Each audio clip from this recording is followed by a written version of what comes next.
السلام علیکم ورحمۃ اللہ وبرکاتہ۔ بسم اللہ الرحمن الرحیم۔ ملکہ مرتینہ نے انہیں کہا کہ کھانا لگا دیں۔ لڑکیاں دوڑتی باہر نکل گئی اور قیرس پر ایسا جادو طاری کر گئی کہ اس کی نظریں اس دروازے پر لگی رہی جس دروازے سے وہ آئی تھی اور پھر نکل گئی تھی۔ ملکہ مرتینہ نے جب اپنی عیاری چلائی، تھوڑی سی دیر میں قیرس بھول ہی گیا کہ وہ مذہبی پیشوا ہے اور شاہ ہرقل نے اسے اسقف اعظم بنایا تھا۔ اس کی تمام انسانی کمزوریاں ابھر آئی اور اس کی اصل شخصیت پر چھا گئی۔ کھانا آیا۔ ان حسین و جمیل نوجوان لڑکیوں نے کھانے کے دوران شراب پیش کی تو ملکہ مرتینہ نے دیکھا کہ قیرس کی نظریں ان لڑکیوں کے جسموں پر چپک گئی ہیں۔ کھانے کے بعد ملکہ مرتینہ اصل بات پر آئی۔ اس نے ایسی کوئی بات نہ کی جس سے یہ ظاہر ہوتا کہ وہ اپنے بیٹے ہرقل کو تخت روم کا وارث بنانا چاہتی ہے۔ اس کی باتوں سے سلطنت روم کا غم ٹیک رہا تھا اور ان شکستوں اور سلطنت کے سکڑتے چلے جانے کی ذمہ داری ہرقل اور پھر قسطنطین پر عائد کر رہی تھی۔ اس کی ہر بات قیرس کے دل میں اترتی جا رہی تھی۔ کچھ ہی دیر بعد قیرس یوں محسوس کرنے لگا جیسے وہ زمین پر نہیں بلکہ بہشت میں پہنچ گیا ہے، جہاں حوریں اس کی خدمت پر مامور ہو گئی ہیں۔ قیرس ملکہ مرتینہ کا غلام ہو گیا تھا۔ ملکہ مرتینہ نے قیرس کے لیے جو کمرہ تیار کروایا تھا وہ ملکہ کے کمرے سے زیادہ دلاویز اور دلنشیں تھا۔ اس دلاویزی اور دلکشی میں اضافہ اس طرح ہوا کہ ملکہ مرتینہ نے رات بھر کے لیے اس کے پاس ان دونوں لڑکیوں میں سے ایک کو بھیج دیا۔ صبح جب قیرس کی آنکھ کھلی تو اس کے دماغ پر ملکہ مرتینہ سوار تھی۔ اس نے فیصلہ کر لیا تھا کہ روم کے تخت و تاج کا وارث ہرقل ہی ہوگا، لیکن اس نے یہ فیصلہ بھی کر لیا کہ وہ قسطنطین کا وفادار بنا رہے گا اور کمک لے کر مصر جائے گا۔ کچھ دیر بعد ملکہ مرتینہ آ گئی۔ ملکہ نے قیرس کے ساتھ کچھ باتیں کر کے بھانپ لیا کہ یہ شخص اس کی مٹھی میں آ گیا ہے۔ تب اس نے قیرس کے دماغ میں یہ بات ڈال دی کہ وہ کمک لے کر مصر جائے اور جنرل تھیوڈور سے مل کر فوج کو اس طرح لڑائے کہ مسلمانوں کو مصر سے نکال دیا جائے۔ پھر ملکہ مرتینہ وہاں پہنچ جائے اور خود مختاری کا اعلان کر دے۔ قیرس نے اسے یقین دلایا کہ وہ ایسی صورت پیدا ہونے ہی نہیں دے گا، بلکہ قسطنطین کے لیے ایسی صورتحال پیدا کر دے گا کہ وہ خود کہے گا کہ ہرقل کو تخت پر بٹھا دیا جائے۔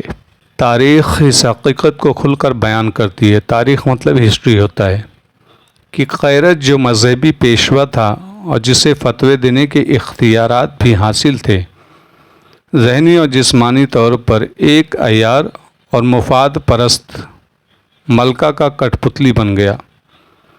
ملکہ مرتینہ نے اسے یہ بھی کہا تھا کہ مصر میں وہ اسے اپنا وزیر اعظم بنائے گا۔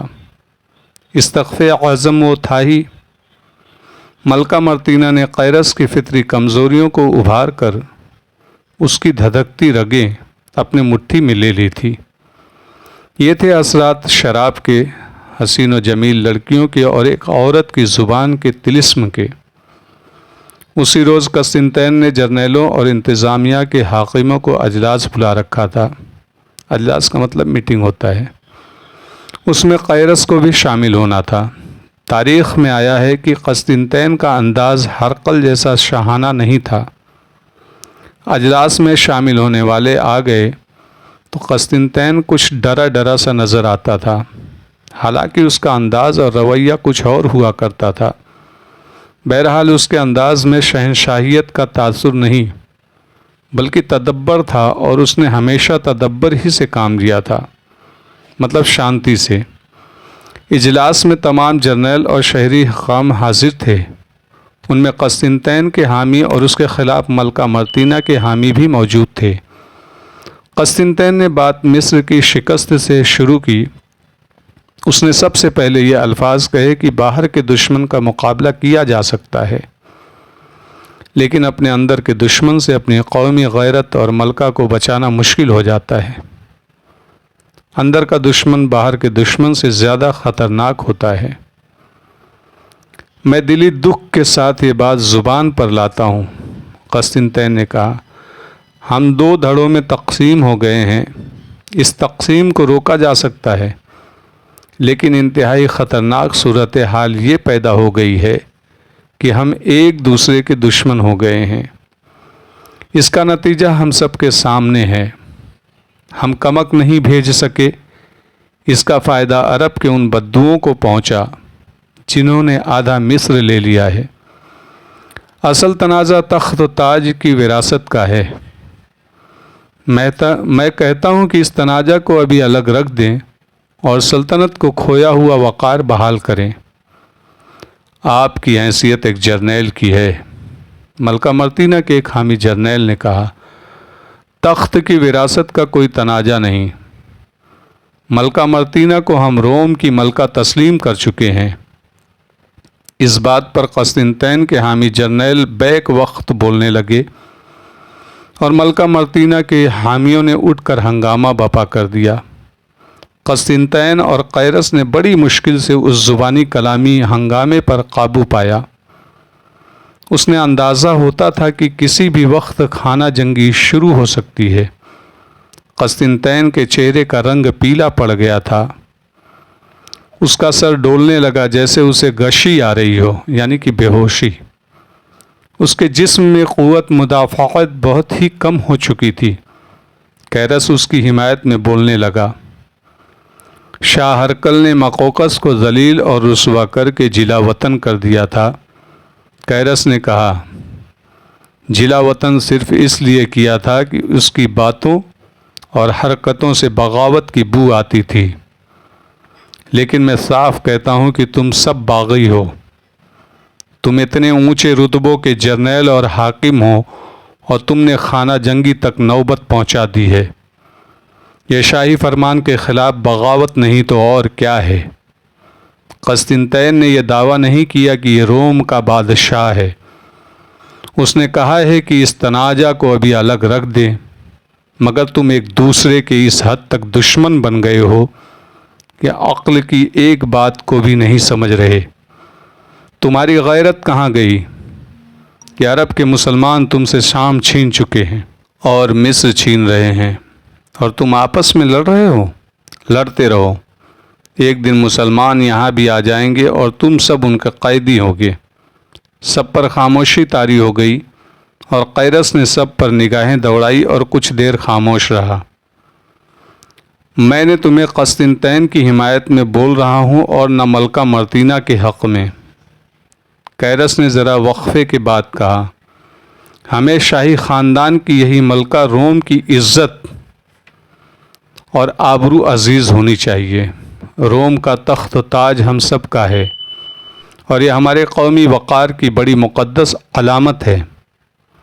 سب سے پہلے کمک کی بات کریں جو مصر بہت جلدی چلی جانی چاہیے۔ دلوں سے ذاتی قدورتیں نکال دو، مطلب قدورت کا ہوتا ہے نفرت۔ ملکہ مرتینہ کا سب سے بڑا حامی تو قیرس خود تھا، لیکن آدمی جہان دیدہ اور دور اندیش تھا، یعنی کہ دماغدار تھا۔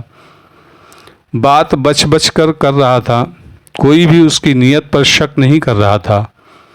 وہ ابھی بول ہی رہا تھا کہ دربان اندر آیا اور سیدھا قسطنطین کے پاس گیا۔ اس کے کان میں کچھ کہا تو قسطنطین نے سر ہلا کر کوئی اشارہ کیا۔ دربان باہر نکل گیا اور ایک اور آدمی اندر آیا۔ وہ سیدھا قسطنطین کے پاس گیا اور اس کے ہاتھ میں کچھ دیا۔ یہ کوئی اہم آدمی ہی ہو سکتا تھا، ورنہ اس طرح کے اجلاس میں کسی کو اندر آنے کی اجازت اور جرأت نہیں ہوتی تھی۔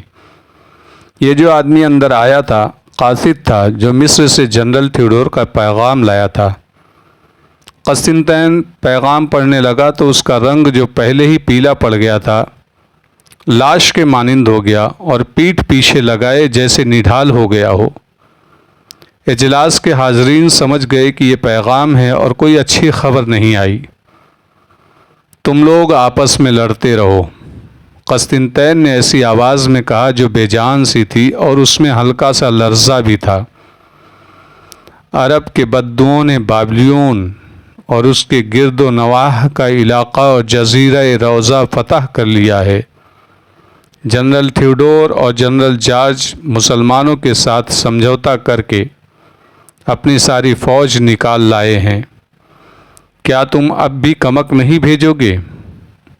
مورخ لکھتے ہیں کہ پہلی بار کچھ دیر کے لیے تمام جرنیل اور دیگر حکام متفق ہوئے اور مصر کو کمک بھیجنے کا فیصلہ ہوا۔ قسطنطین کا یہ مشورہ بھی قبول کر لیا گیا کہ قیرس اس کے کمک کے ساتھ جائے گا۔ بابلیون کے فتح کا پیغام قسطنطین تک کچھ دیر سے پہنچا تھا۔ وجہ یہ تھی کہ ایک تو فاصلہ بہت ہی زیادہ تھا اور آگے بحیرہ روم تھا، اس کے آگے بزنطیہ تک پھر خشکی تھی، لیکن جنرل تھیوڈور نے پیغام بھیجا ہی تاخیر سے تھا، یعنی دیری سے۔ اسے توقع تھی کہ مصر سے ہی کمک مل جائے گی اور بابلیون پر فوج کشی کر کے وہ شہر مسلمان سے واپس لے لے گا اور اس کے بعد بزنطیہ پیغام بھیجے گا، لیکن اسے کمک نہ مل سکی کیونکہ مجاہدین اسلام نے کمک کے تمام راستے بند کر رکھے تھے۔ کمک کو کسی اور راستے سے آنا تھا اور اس کے لیے خاصا وقت درکار تھا۔ بہرحال جنرل تھیوڈور نے یہ پیغام بھیج دیا۔ بابلیون کی شکست دراصل جنرل تھیوڈور کی شکست تھی، جس پر وہ پردہ ڈالے رکھنا چاہتا تھا، لیکن یہ ممکن نہ تھا۔ اجلاس میں شیرنگ تمام جرنیلوں اور حاکموں پر سناٹا طاری ہو گیا، لیکن فوراً ہی سب کی نظریں قسطنطین کی طرف ہو گئی، کیونکہ وہ ایسا نڈھال ہو گیا تھا کہ اس کا سر ایک طرف ڈھلک گیا تھا اور شاید غشی میں چلا گیا تھا۔ قیرس اور 2 جرنیلوں نے اسے جا کر دیکھا۔ وہ بے ہوش تو نہیں تھا، لیکن اس کی حالت ٹھیک نہیں تھی۔ اسے اندر ہی اندر ایک غم روگ بن کر کھا رہا تھا۔ بابلیون کی شکست کی خبر آخری تنکا ثابت ہوئی۔ یہ کوئی معمولی صدمہ نہیں تھا۔ قسطنطین کو